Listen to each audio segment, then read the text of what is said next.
नमस्कार, स्वागत है आपका एडवांस एग्रीकल्चर यूट्यूब चैनल पर। दोस्तों आज का हमारा विषय है बैगन की उन्नत खेती, ब्रिंजल फार्मिंग। बैगन की खेती कब और कैसे करना चाहिए, प्लस इसके अलावा जो सबसे महत्वपूर्ण जानकारी है लिटिल लीफ, छोटी पत्ती रोग की जो इलाज है, रोकथाम है, वो कौन सी है, कौन सी दवाओं का हमको प्रयोग करना चाहिए, कौन सी वैरायटी का सिलेक्शन करना चाहिए और फल छेदक के साथ साथ तना छेदक की समस्या आती है। बैगन एक बार हार्वेस्टिंग लेने के बाद फल और फूलों की संख्या देखने के लिए नहीं मिलती है। तो संपूर्ण जानकारी इस वीडियो के माध्यम से शेयर करने वाले हैं। दोस्तों आप देख रहे हैं भारतीय कृषि network advance agriculture YouTube channel में हूं आपका होस्ट एंड दोस्त शिव कुमार। चलिए शुरू करते हैं। सबसे पहली जो समस्या दोस्तों आती है लिटिल लीफ, छोटी पत्ती रोग। तो सबसे पहले यही एक वांझपन है, यही एक वायरस है। तो इसके लिए सबसे पहले तो रेजिस्टेंस वैरायटी को अपनाना चाहिए, फसल चक्र को अपनाना चाहिए। लगातार उसी खेत पर बार बार आपको बैगन की फसल नहीं लेनी चाहिए। सेकेंडरी बात, लिटिल लीफ जो पत्ती रोग है दोस्तों, इसको फैलाने का काम करती है सफेद मक्खी, माइट्स, थ्रिप्स। सफेद मक्खी सबसे ज्यादा लिटिल लीफ पत्ती को मतलब फैलाती है। तो इसकी रोकथाम आपको कंट्रोल बतला सकते हैं। 100% कंट्रोल नहीं होगा, लेकिन हाँ थोड़ा बहुत पहले स्टार्टिंग पर एक दो पत्तों पर समस्या देखने के लिए मिलती है। उसके बाद धीरे धीरे दोस्तों ये समस्या बढ़ती है। तो ये समस्या एक दो पौधे पर ही रह पाए और वहीं आप कंट्रोल 100% कर सकते हैं। कैसे? तो इसके लिए आपको सफेद मक्खी के और माइट्स के स्प्रे लेने होंगे। अब सफेद मक्खी स्टार्टिंग के दिनों पर थाइमोथॉक्सोम से कंट्रोल हो जाती है। इसके अलावा एसिटामिप्रिड 20% एसपी इंसेक्टिसाइड का आप स्प्रे कर सकते हैं। लांसर गोल्ड को भी आप स्प्रे दोस्तों कर सकते हैं स्टार्टिंग के दिनों पर, और माइट्स के प्रॉपर स्प्रे लेते हैं तो यह जो समस्या है, यह जो रोग है, बिल्कुल 100% कंट्रोल हो जाएगा। कहने का मतलब ये है लिटिल पत्ती जो रोग है, लिटिल लीफ पत्ती जो रोग है दोस्तों, इसकी रोकथाम के लिए सफेद मक्खी की रोकथाम करना बहुत ज्यादा जरूरी है। गर्मियों के दिनों पर फल छेदक कंट्रोल नहीं होता है, तो इसकी जानकारी सीक्रेट फॉर्मूलेशन वीडियो के एंड में बतलाने वाले हैं, तो वीडियो पर बने रहिए। चलिए हम अपनी इस A to Z वीडियो को शुरू करते हैं। सबसे पहले दोस्तों बात करते हैं टाइमिंग। तो बैगन की खेती वैसे तो 12 महीने आप खेती कर सकते हैं, लेकिन खासकर अच्छा उत्पादन निकालने के लिए इसकी जो खेती है, बैगन की दोस्तों जो खेती है, बरसात पे जून से जुलाई, गर्मियों में अक्टूबर से दिसंबर के मध्य आप पौधरोपण कर सकते हैं। जलवायु के ऊपर बात करें तो यह जो फसल है ठंडे नम आर्द्र जलवायु की क्रॉप है, और इसके लिए जो टेम्परेचर है न्यूनतम 12 से 15 और अधिकतम 35 से 38 डिग्री सेल्सियस का जो टेम्परेचर है काफी अनुकूल उचित दोस्तों माना जाता है। भूमि और खेत की तैयारी के ऊपर बात करें तो बैगन की जो दोस्तों खेती है, यह सभी प्रकार की भूमि पर आप खेती कर सकते हैं। काली मिट्टी, काली दोमट, चिकनी दोमट, भारी भूमि, हल्की भूमि, मध्यम भूमि, सभी प्रकार की सॉइल पर, सभी राज्यों पर आप बैगन की खेती कर सकते हैं। बस मृदा की जो पीएच वैल्यू 5.5 से 7.2 तक चल जाती है। खेत की तैयारी ठीक तरीके से करना चाहिए। 1 से 2 बार आपको कल्टीवेटर से पहली और दूसरी जुताई यानी प्लोइंग कराना चाहिए, और खासकर बैगन की खेती में उत्तम जल निकास का प्रबंध होना चाहिए और उपयुक्त जीवाश्म पदार्थ वाली जो सॉइल होती है खेती आप ऐसी भूमि पर कर सकते हैं। जंगली जानवर परेशान करते हैं दोस्तों, तो इसके लिए तारबंदी होना बहुत ज्यादा जरूरी है। 5-5.5 फुट वाली ग्रीन नेट भी खींच लीजिए। और जब भी आप खेती कर रहे हैं तो बैगन की जो खेती कर रहे हैं, खेत के चारों साइड गेंदे की एक लाइन जरूर लगा लीजिए। इससे कीटों की प्रोटेक्शन काफी बढ़िया मिलता है और आपको कम स्प्रे करना पड़े बैगन के लिए, तो इसके लिए आप येलो और ब्लू ट्रैप लगाएं। नीला और पीला स्टिकी ट्रैप जरूर लगाना चाहिए। 1 एकड़ में 20 फीस पर्याप्त होती हैं। यदि आप यह काम करते हैं तो कम स्प्रे की आवश्यकता पड़ेगी। और बैगन की फसल पर दोस्तों निराई गुड़ाई प्रॉपर करना चाहिए और खरपतवार मुक्त फसल रखना चाहिए। निराई गुड़ाई काफी ज्यादा जरूरी है। जितनी ज्यादा बैगन की फसल पर आप साफ सफाई रखेंगे, सिंचाई वाटर मैनेजमेंट को सुधार के रखेंगे, उतनी ही बेहतरीन परिणाम देखने के लिए मिलेंगे। सिंचाई बहुत ज्यादा करने से नेमेटोड्स की समस्या भी आ सकती है। अब बायर कंपनी की जो वेलम प्राइम आती है, इसका दोस्तों आप इस्तेमाल कर सकते हैं। 400 ml 200 लीटर पानी में घोल करके यदि बैगन की फसल पर जड़ों को यानी जड़ों में नुकसान पहुंचाने वाली जो नेमेटोड्स होते हैं, यदि नेमेटोड का प्रकोप है यानी जड़ों पर गांठें बन जाती हैं, जो कि आप फोटो पर देख रहे हैं, इस प्रकार गांठें बन जाती जड़ों पर, तो पौधा बढ़वार नहीं लेता है, पैदावार घट जाती है। बायर कंपनी की वेलम प्राइम या फिर किसी भी नेमेटिड जो साइट्स होती है उसका आप प्रयोग कर सकते हैं। वेलम प्राइम भी काफ़ी अच्छा काम करती है। नेमेटोड की यदि प्रकोप समस्या देखने के लिए मिल रही है, अब आप कैसे इसका उपचार कैसे कर सकते हैं, कैसे पहचान सकते हैं, तो यदि कोई पौधा है बढ़वार बिल्कुल भी नहीं ले रहा है तो उसको उखाड़ के देखिए क्या जड़ों पर गांठें तो नहीं बन गई। यदि गांठें बन गई हैं तो यह सूत्रकृमि है यानी नेमेटोड है, उसके प्रॉपर आपको उपचार करना चाहिए। तो इस प्रकार आप अपनी फसल को प्रोटेक्शन कर सकते हैं। और स्टार्टिंग के दिनों पर महंगे कीटनाशक, महंगे फंगिसाइड स्प्रे करने की बिल्कुल भी आवश्यकता नहीं। स्टार्टिंग के दिनों पर आप नीम ऑयल है, जीवामृत है, ट्राइकोडर्मा है, जीवामृत जैसी जो खादें हैं, ट्राइकोडर्मा जैसे जैव बैक्टीरिया का आप इस्तेमाल कर सकते हैं और काफी अच्छा रिजल्ट दोस्तों पा सकते हैं। उन्नतशील किस्मों के ऊपर दोस्तों बात करते हैं जिनका उत्पादन काफी अच्छा है, बढ़िया है, इन किस्मों को आप चुनाव और सिलेक्शन कर सकते हैं। नंबर 1 है VNR की उत्कल के नाम से आती है। वैगन का रंग सफेद रंग का होता है।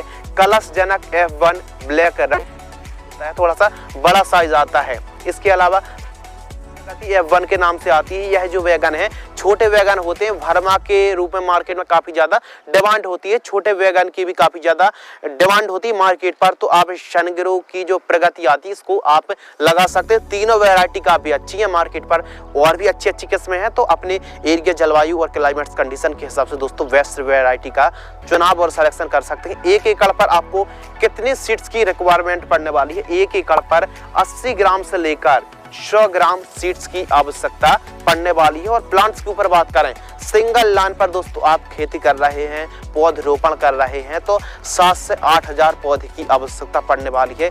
एक बेड पर सिंगल लाइन पर पौधरोपण करने पर 7-8 हजार 8,200 पौधे आपको लगने वाले हैं 1 एकड़ पर। जानकारी प्रति एकड़ की दर से शेयर कर रहे हैं।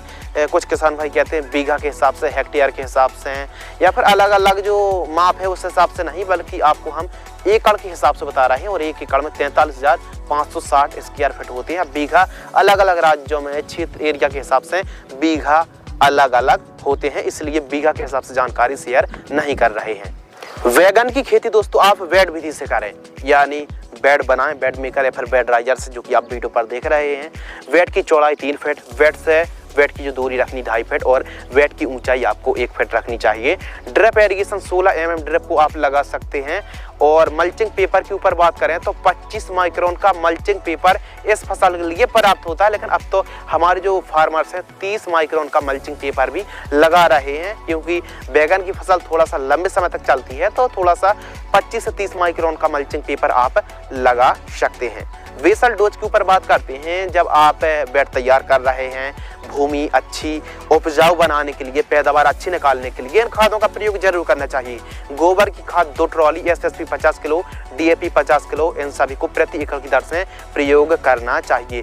मल्चिंग पेपर में होल्स, जो कि आप वीडियो पर देख रहे हैं, इस प्रकार मल्चिंग पेपर में होल्स करना चाहिए, जो कि आप टूल्स देख रहे हैं। जो ड्रिप है, ड्रिप को बचाते हुए दोस्तों, और जो एक बेड पर सिंगल लाइन पर ड्रिप बिछानी है, और आपको कुछ इस प्रकार 2 इंची मल्चिंग पेपर में सिंगल लाइन पर होल्स करने चाहिए। प्लांट डिस्टेंस के ऊपर बात करते हैं दोस्तों, पौधरोपण के ऊपर बात करते हैं कि आपको कितनी दूरी पर पौधरोपण करना चाहिए। तो पौधे से पौधे की दूरी 1 फीट रखनी चाहिए, और सिंगल लाइन पर आपको पौधरोपण करनी चाहिए, प्लांटेशन करनी चाहिए। जब भी आप प्लांटेशन कर रहे हैं, नर्सरी तैयार आपको करना बहुत ज्यादा जरूरी है। तो नर्सरी बैगन की प्लास्टिक प्रो ट्रे में भी तैयार कर सकते हैं, और यदि आप क्यारी जो विधि होती है, क्यारी विधि से भी आप बैगन की नर्सरी तैयार कर सकते हैं। प्लास्टिक प्रो ट्रे में यदि आप नर्सरी तैयार करते हैं तो 25 से 28 दिनों में एकदम स्वस्थ नर्सरी दोस्तों तैयार हो जाती है। प्लांटेशन एंड दोस्तों पौधरोपण के ऊपर बात करते हैं कि आप किस प्रकार पौधरोपण करना चाहिए। तो देखिए, बैगन के पौधरोपण किए जाते हैं, ट्रांसप्लांट किए जाते हैं, नर्सरी तैयार करना बहुत ज़्यादा जरूरी है। और आजकल बैगन की नर्सरी आप तैयार कर रहे हैं तो सबसे सरल, आसान और प्रॉपर पौधा तैयार हो जाए, यानी कम खर्च पर, तो वो सबसे बढ़िया ऑप्शन है प्लास्टिक प्रो ट्रे पर। नारियल की खाद और वर्मी कंपोस्ट को भरकर एक एक बीजों की बुआई करके दोस्तों आप पौधे तैयार कर सकते हैं। प्लास्टिक पोटरी पर 25 से 28 दिनों पर स्वस्थ नर्सरी तैयार हो जाती है। अब नर्सरी जब आप तैयार करते हैं तो पत्तियों खाने वाली इल्ली का प्रकोप देखने के लिए मिल सकता है।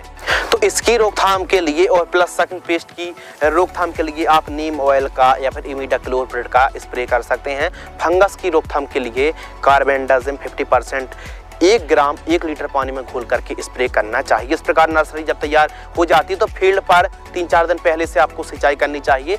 उसके बाद जो प्लास्टिक पोटरे हैं, जो प्लास्टिक पोटरे पर आप नर्सरी लगा रखी है वहां पर एक एक पौधे को निकालकर फील्ड पर आपको पौधरोपण करना चाहिए और पौधा एकदम सीधा होना चाहिए। और जैसे ही प्लांटेशन कंप्लीट हो गई उसके बाद दोस्तों आपको 30-35 मिनट ड्रिप से सिंचाई जरूर करनी चाहिए। अब सिंचाई के ऊपर बात कर लेते हैं। प्लांटेशन के बाद सबसे जरूरी काम होता है सिंचाई। तो सिंचाई ड्रिप से खेती कर रहे हैं तो 3 से 4 दिनों के अंतराल पर सिंचाई करें। फ्लड इरिगेशन से 8 दिन से लेकर 12 दिनों के मध्य आपको सिंचाई करनी चाहिए। सिंचाई आवश्यकता अनुसार मिट्टी पर काफी ज्यादा डिपेंड करती है। हल्की भूमि है तो थोड़ा जल्दी, भारी भूमि है तो थोड़ा सा अंतर रख के भी आप सिंचाई कर सकते हैं। बैगन की फसल पर थोड़ा सा ड्राइनेस आ जाने के बाद ही आपको सिंचाई करनी चाहिए, इससे पैदावार बढ़ती। कुछ किसान भाई बहुत ज्यादा लगातार सिंचाई करते रहते हैं दोस्तों, इससे होता यह है कि पीलापन की समस्या बनी रहती है और पौधा उतना अच्छा परफॉर्मेंस नहीं कर पाता है। तो इन बातों को आपको ध्यान जरूर रखना चाहिए। ड्रेंचिंग बहुत ज्यादा जरूरी है दोस्तों बैगन की फसल पर।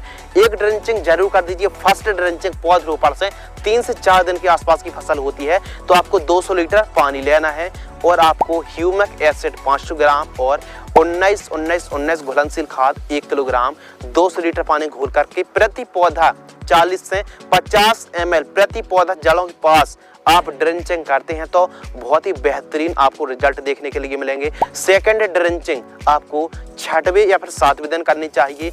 इस पर आप माइक्रो न्यूट्रिएंट फर्टिलाइजर्स 1 किलोग्राम और 1261 दोस्तों आपको लेना है लगभग 1 किलोग्राम 200 लीटर पानी में घोल करके प्रति पौधा 50 ml की दर से आपको ड्रेंचिंग कर देना चाहिए। 50 ml से लेकर 100 ml तक आप ले सकते हैं। इस हिसाब से आप ड्रेंचिंग करते हैं तो पौधा में जो घुट्टी आप दे रहे हैं बहुत ही शानदार तरीके से पौधा बढ़वार लेगा, क्योंकि वनस्पतिक बढ़वार बहुत ज्यादा डिपेंड और निर्भर करती है। बैगन की फसल पर खरपतवार नाशक स्प्रे करने की आवश्यकता नहीं है। मजदूरों की मदद से दोनों वेट के बीच में जो खरपतवार उग चुके हैं वहां पर आपको निराई गुड़ाई करानी चाहिए, खरपतवार मुक्त फसल रखनी चाहिए। हम बार बार रिपीट कर रहे हैं कि खरपतवार मुक्त फसल रखना बहुत ज्यादा दोस्तों जरूरी है, अनिवार्य है, इम्पोर्टेंट है। वो इसलिए क्योंकि इस फसल पर साफ सफाई बहुत ज्यादा जरूरी है। यदि खरपतवार रहते हैं तो फिर वाइट फ्लाई का प्रकोप देखने के लिए मिलेगा, जिससे परिणाम ये है कि लिटिल लीफ पत्ती का प्रकोप देखने के लिए ज्यादा मिलने वाला है। तो इसलिए साफ सफाई प्रॉपर बनाए रखें। स्प्रे शेड्यूल के ऊपर दोस्तों बात करते हैं। बैगन की फसल पर देखिए फल छेदक का प्रकोप बहुत ज्यादा होता है और तना छेदक स्टार्टिंग के दिनों पर। तो बीमारी तो कई प्रकार की आती है, जैसे सफेद मक्खी है, फली छेदक है, तना छेदक, नेमेटोड, छोटी पत्ती रोग है, बैक्टीरिया विल्ट है, झुलसा, पाउडरी मिल्ड्यूड के साथ साथ कुछ सकिंग पेस्ट का प्रकोप देखने के लिए मिल सकता है। यदि दोस्तों बैगन की फसल पर फल छेदक का प्रकोप देखने के लिए मिलता है तो बायर कंपनी की वाइगो इंसेक्टिसाइड 10 ml या फिर एमामेक्टिन वेंजॉइट 8 ग्राम, इन दोनों में से कोई एक 15 लीटर की दर से आप मिक्स करके स्प्रे कर सकते हैं।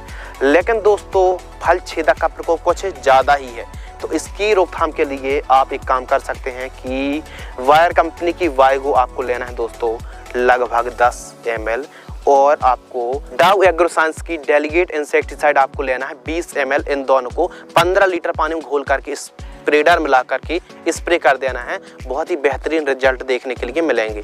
स्टार्टिंग के दिनों पर वाइगो या फिर एमामेक्टिन वेंजॉइट अच्छा काम करेगी, लेकिन फिर थोड़ा ज़्यादा प्रकोप हो जाता, गर्मियों के दिनों पर कंट्रोल नहीं होता, तो वाइगो और डेलीगेट काफ़ी अच्छा काम करेगी दोस्तों। इसके अलावा दोस्तों आप चाहें तो इन दोनों जो फॉर्मुलेशन के अलावा इस फॉर्मुलेशन को भी अपना सकते हैं।